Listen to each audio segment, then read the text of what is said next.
Hello class. This lecture is about writing the next essay for English 113, and that is the profile essay. For this, you're going to go out into the community and you're going to do your research at a place or an event or an activity or possibly interview a person. The profile essay is going to cross over 2 weeks of our class, so you have plenty of time to plan and do your research as well as write the essay. It is important as you're thinking about your topic to remember a couple of things. First of all, make sure you're choosing something that is achievable. So if you're picking an actual a place, that location is not too far away for you to get to, so think locally. And make sure that if it's a person, that you are able to get the interview that you'll need in order to conduct your research.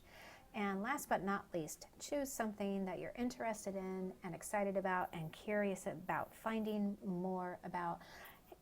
This is an opportunity for you to really create your own homework. So if there's something you've wanted to do and couldn't fit it in, now you can call it homework and go out and do it.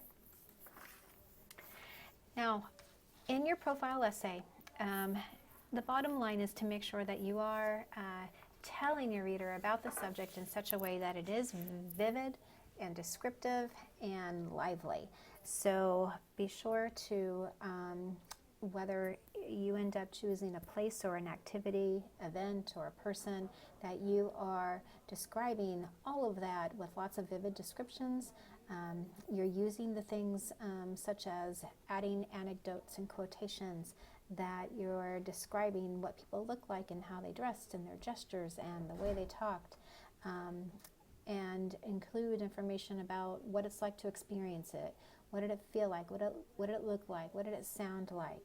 And some other great ways to add this vividness is to add quotations, as well as a combination of summaries and paraphrases from the people that you interview.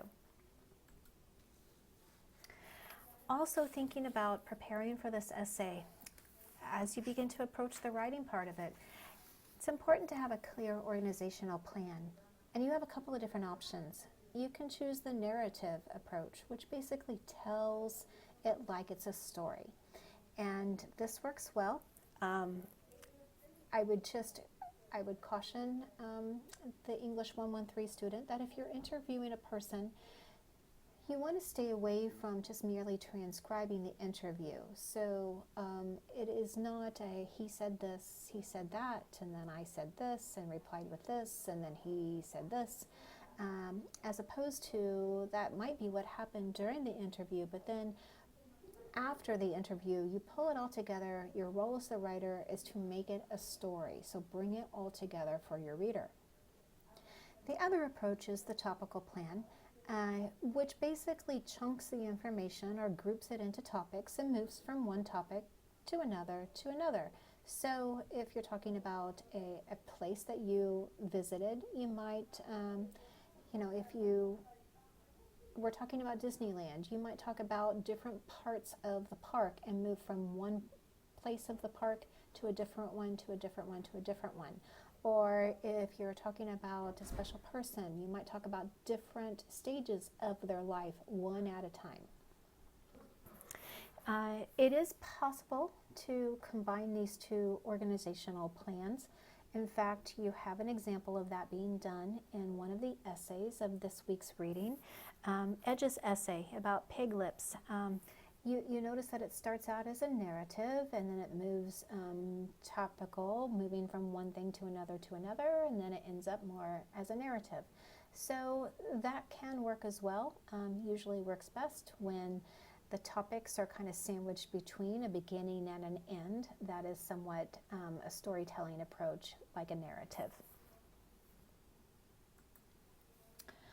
The other thing that you want to identify for yourself is your role as the writer. So are you going to be writing as if you are an observer, just like the reader is? Or are you an actual participant that is also an observer? So The difference there being if you are going to an activity and you are actually taking place in the activity, you're going to be bringing out some experiences and information about what it's like to actually be in the middle of it, as well as observing everything going on around. Either way is good and either way is fine. Just make sure you know who you are as a writer and then write toward that approach.